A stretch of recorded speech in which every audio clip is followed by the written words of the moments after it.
লোক দেশের দায়িত্বে আইলো, ওনার দ্বারা কি দেশটা চালানো সম্ভব? আজ অবধি সম্ভব না। দেখেন এখন যুক্তরাষ্ট্র বাংলাদেশের সবচেয়ে ভালো বন্ধু, বিশেষ করে ডক্টর ইউনূস সাহেবের কথায় আছে, যুক্তরাষ্ট্র যেই দেশের বন্ধু হয় ওই দেশের বাইরের শত্রু আর দরকার হয় না।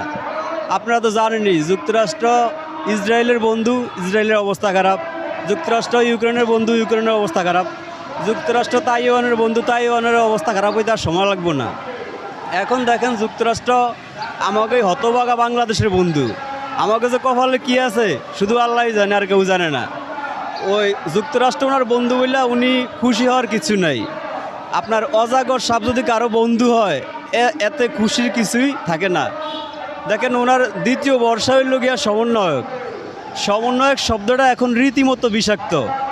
দেখেন এমন কিছু আছে যা আওয়ামী লীগ করছে এরা করে না। আওয়ামী লীগ সরকার যা যা কিছু কইরা টেররিস্ট হয়েছে, মাফিয়া হয়েছে বা সন্ত্রাসী বা স্বৈরাচার হয়েছে, তার সব কিছুই এই সমন্বয়করা এখন করে। ওরা মনে চাইলেই তো কেউরে টিসি দেয়, কেউরে বদলি করে, কেউরে আলটিমেটাম দেয়। আপনার ওই পুলিশটা এদের কাছে এরকম মাফ চাওয়া লাগে।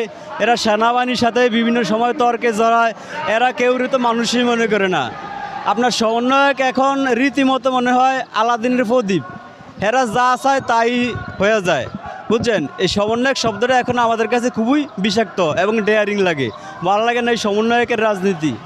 দেখেন বাংলা একটা প্রবাদ আছে যে খোঁজা দুধে ফোলাইন বাঁচে না।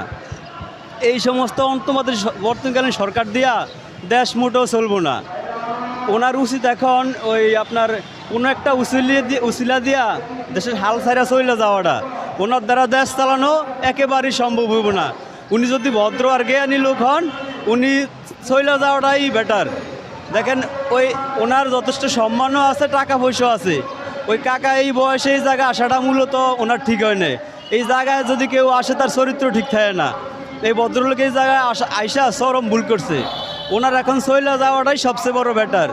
যুক্তরাষ্ট্রের কোটা বা যুক্তরাষ্ট্রের ফোনে তো উনি এই জায়গায় আইসেন, আবার যুক্তরাষ্ট্রের কথাই উনি এখন দেখবেন চলে যাইতে হইব।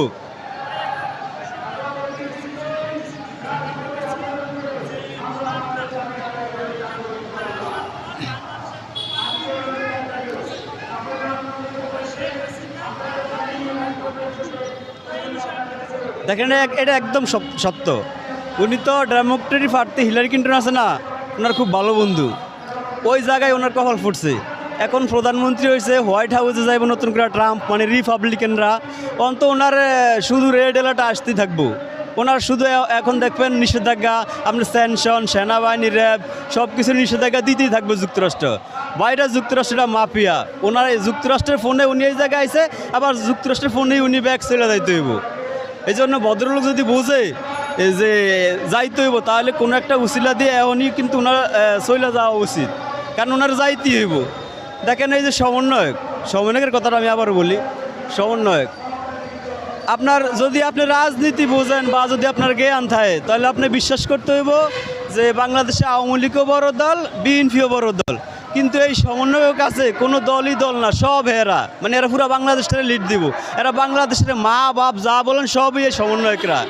আপনি দেখেন আমাদের গাড়িতে মাঝে মাঝে সমন্বয়ক বলতে ছাত্ররা ওঠে না, তো এগুলো জিগেলে বলে কি যে আমরা দেশ তো আওয়ামী লীগের জন্য শাসন মানে যুদ্ধ করি নাই, বিএনপির জন্য যুদ্ধ করি নাই, জামাতের জন্য যুদ্ধ করি নাই। তাহলে আপনারা যুদ্ধ করছেন কার লেগিয়া? দেশটা কি আপনি চালাবেন? আরে ভাই আপনারা জ্ঞানী বিশ্ববিদ্যালয়ে পড়ালেখা করেন, এটা সত্য। তো যদি আপনি জ্ঞানী হন তাহলে আপনি ওই নাসার সায়েন্টিস্ট হন, ভালো কথা। আপনি বড় প্রকৌশলী হন, বড় ইঞ্জিনিয়ার হন, এই জায়গায় আপনার কি? যে বিষয়ে আপনি বোঝেন ওই বিষয়ে তো আপনার মাথা ঘামানোর দরকার না। এটা রাষ্ট্রীয় ব্যাপার।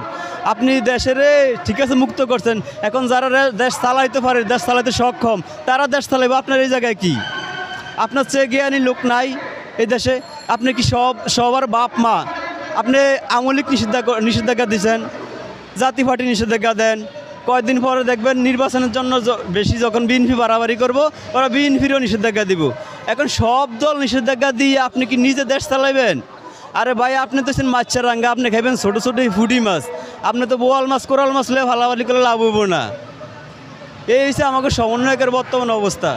দেখেন এই সমন্বয়করা এমন একটা সময় হইব, ভারতের কিছু নেতা তো ভারতে যা ওনার জায়গা পাইছে, এই সমন্বয়করা ওই জায়গাও পাইব না।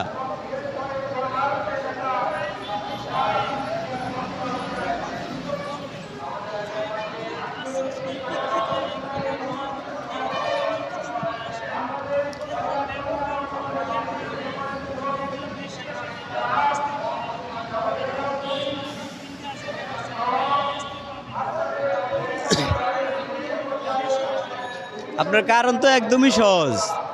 আওয়ামী লীগ কিছু মাফিয়াগিরি করছে না এই দেশে। ধরেন পার্সোনালি ধরেন আমি আওয়ামী লীগ করি, কথার কথা আমি আওয়ামী লীগ করি, কিন্তু একদম সত্য কথা যে আওয়ামী লীগও কিছু বাড়াবাড়ি করছে। যেমন আপনার বিদেশ বাড়ি করছে, বিদেশে টাকা লুট করছে, এটা একদমই সত্য, এটি মানতে হইব আমি যদিও আওয়ামী লীগ করি। এখন যা করছে বা বিভিন্ন জায়গায় অকারেন্স করছে, কাউরে মনে চাইলে বিচার বিভাগ তাদের আওতায় আসিল, মনে চাইলে যেমন কিছু লোক বাইরে আন্দোলন করতো আর এরা কিছু নেতা আসিল, এরা সাইন দিত, ওকে যেত। একদম ঠিক তেমনই ছাত্ররা আন্দোলন করে আর রাষ্ট্রীয় যারা বড় বড় দায়িত্বে আছে তারা শুধু সাইন দেয়, মানে ওই আওয়ামী লীগের মতোই। দেখেন আপনি একজন বেনামাজি অন্য একজন বেনামাজির কোনো দিনও নামাজি বানাইতে পারে না, আগে নিজে বালা অন্ত পরে আরেকজনের নামাজি বানাইতে যান।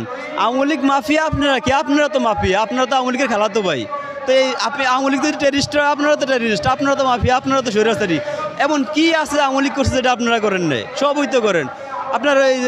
এই আওয়ামী লীগ তো নিষেধাজ্ঞা দেয়, তাই বলছে তো নিষেধাজ্ঞা দিব, কিন্তু দেয়নি। কিন্তু আপনারা তার চেয়ে উদ্যোগ, আপনারা তো নিষেধাজ্ঞা দিয়েই দিচ্ছেন। আওয়ামী লীগকে দিচ্ছেন, জাতীয় পার্টির দিচ্ছেন, বিএনপি সামনে বাড়াবাড়ি করবো, নির্বাচন জন্য অবশ্যই বাড়াবাড়ি করবো, বিএনপি একটা রাজনৈতিকভাবে বড় দল। আপনারা কদিন বাদে বলবেন কি বিএনপিও নিষেধাজ্ঞা দিবেন, তাইলে তো ওরা আওয়ামী লীগ যা করিয়া ফালাইছে, ওরা তার চেয়ে বেশি করছে, তো ওরা ফালাইবো না কই যাইব?